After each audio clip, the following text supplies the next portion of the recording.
नमस्कार, मैं कृष्णा वाजपेयी कर्नाटका विधान परिषद के लिए Karnataka north east graduate council से होने वाले इलेक्शंस के लिए मैं रिटर्निंग ऑफिसर हूं। कर्नाटका विधान परिषद के लिए Karnataka north east graduate constituency से चुनाव हमारे 3 जून को हैं, 3 तारीख को हैं। चुनाव सुबह 8 बजे से शाम को 4 बजे तक हैं। इस चुनाव के लिए ऑलरेडी हमारे मतदार सूची प्रकाशित करी जा चुकी है। टोटल 195 बूथ, जिसमें से एक 160 मेन बूथ होंगे और 35 ऑक्सिलरी बूथ होंगे, उन पे चुनाव किया जाएगा। मैं सभी मतदाताओं से इस बात का अनुरोध करता हूं कि आप ये चुनाव रेगुलर ईवीएम से नहीं होंगे, ये चुनाव बैलेट पेपर के जरिए किए जाएंगे। बैलेट पेपर में अपने प्रेफरेंस मार्क करने का एक विशेष तरीका होता है, तो सभी मतदाताओं से अनुरोध करता हूं कि आप एकदम करेक्ट तरीके से अपने प्रेफरेंस मार्क करें, नहीं तो बैलेट पेपर इनवैलिड होकर रिजेक्ट हो जाता है और रिजेक्ट बैलेट पेपर काउंटिंग के दौरान काउंट नहीं होता है। तो आपका बैलेट पेपर वैलिड रहे और काउंटिंग की प्रक्रिया का हिस्सा बने, इसके लिए बहुत ज़रूरी है कि आप बैलेट पेपर को करेक्ट मार्किंग करें। मैं कुछ आपको इसमें कैसे कौन से तरीके हैं जिनसे बैलेट पेपर करेक्ट होगा और बाकी अन्य तरीकों से बैलेट पेपर रॉन्ग माना जाएगा और उसको इनवैलिड करार दिया जाएगा काउंटिंग के दौरान। इसका नमूना आपको जल्दी से बता दे रहा हूं ताकि आप सब ध्यान रखें और अन्य मतदाताओं को भी इस बारे में जागरूक करें। एक ही बिल्कुल सिंपल तरीका है बैलेट पेपर का। इन्होंने अपने जो कैंडिडेट हैं, जो इनके प्रेफरेंस 1 है, उसके सामने इंग्लिश में 1 अंकित कर दिया है। सेकंड कैंडिडेट जो इनका प्रेफरेंस है, उनको सामने सेकंड अंकित कर दिया है, थर्ड, फोर्थ, और इस तरह से ये बैलेट पेपर इनका करेक्ट है। हमारे इस चुनाव में टोटल 19 कैंडिडेट हैं चुनाव में। तो इसमें खास बात ये ध्यान रखनी है कि हमको सभी कैंडिडेट्स के लिए अपना ये वरीयता क्रम प्रेफरेंस ऑर्डर नहीं देना है। हम अगर 1 के लिए देना चाहते हैं, 2 के लिए देना चाहते हैं, 3 के लिए देना चाहते हैं, 4 के लिए देना चाहते हैं, हम जितने के लिए देना चाहते हैं। जैसे इस बैलेट पेपर में इस पर्टिकुलर मतदाता ने 4 के लिए प्रेफरेंस दिया है, उसका पहला प्रेफरेंस हो गया, दूसरा हो गया, तीसरा हो गया, चौथा हो गया। आप 5 के लिए देना चाहते हैं, आप 5 के लिए दे सकते हैं। आप सिर्फ 2 के लिए देना चाहते हैं तो पहला और दूसरा दे के 2 के लिए दे सकते हैं। इसी प्रकार आप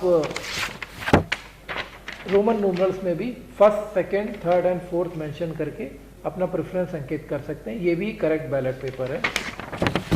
इसी तरह कन्नड़ा संविधानों का प्रयोग करते हुए अपना प्रेफरेंस दे सकते हैं। ये भी करेक्ट बैलेट पेपर है। ये तीनों बैलेट पेपर जो भी मैंने दिखाए, ये वैलिड मतलब जायज़ बैलेट पेपर रहेंगे और ये काउंटिंग की प्रक्रिया के दौरान इनको एक्सेप्ट किया जाएगा काउंटिंग के लिए। अब मैं 5 या 6 केसेस वो बता रहा हूँ जिसके जो अगर आप करते हैं तो आपका बैलेट पेपर अमान्य घोषित कर दिया जाएगा, काउंटिंग के दौरान इनवैलिड घोषित कर दिया जाएगा और उसको काउंटिंग की प्रक्रिया का हिस्सा नहीं बनाया जाएगा।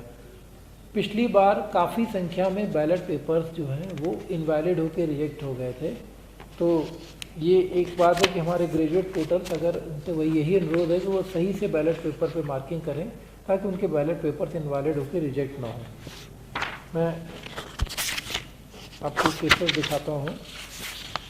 जैसे ये एक तरीका हो गया, इसमें इन्होंने अपना ऑप्शन नंबर 1 नहीं दिया है, ऑप्शन नंबर 2 से स्टार्ट किया है। क्योंकि ऑप्शन नंबर 1 देना कंपलसरी है, अगर 2 से स्टार्ट किया है तो ये बैलेट पेपर अमान्य हो जाता है।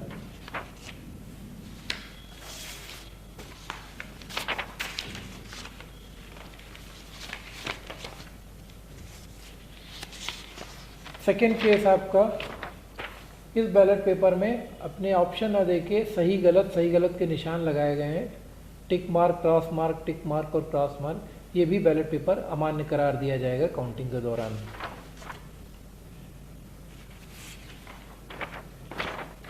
इस बैलेट पेपर में मतदाता ने कैंडिडेट के आगे प्रेफरेंस अंकित करते हुए ONE1 TWO2 THREE लिख दिया है। यह भी बैलेट पेपर अमान्य करार दिया जाएगा।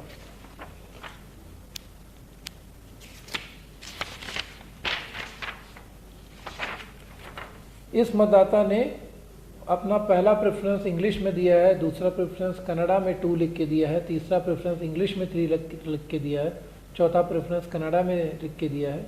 ये भी बैलेट पेपर अमान्य करार दिया जाएगा, ये भी अलाउड नहीं है।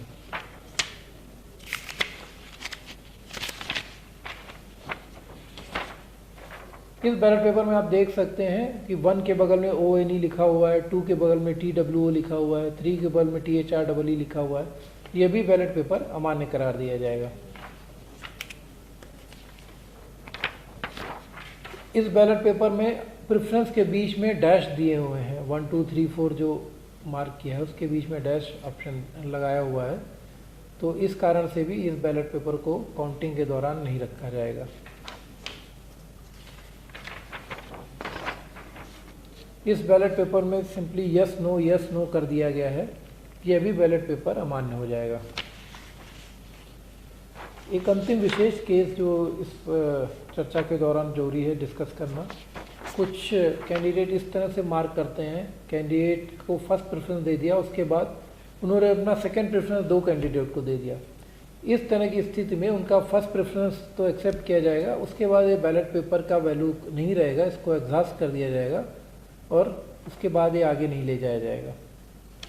तो ये कुछ केसेस से जो मैंने आपको एक्सप्लेन किए कि किन स्थितियों में आपकी बैलेट पेपर मार्किंग जायज़ होते हुए आपका वोट काउंट होगा और किन परिस्थिति में उनको अमान्य घोषित कर दिया जाएगा। मेरा सभी मतदाताओं से यही अनुरोध है कि इस प्रक्रिया को ध्यान से एक बार देख लें, इसको समझ लें, इसमें अगर कोई डाउट हो तो वो कंसर्न्ड अधिकारियों से या हेल्प डेस्क से एक बार पूछ भी सकते हैं। और ये इंश्योर रखें कि बैलेट पेपर, जैसे कि पिछले चुनाव में हमने देखा कि बहुत सारे बैलेट पेपर ना ये अमान्य घोषित किए जाते थे, वो स्थिति ना हो, ज़्यादा से ज़्यादा बैलेट पेपर वैलिड रहें और काउंटिंग का हिस्सा बने। Thank you.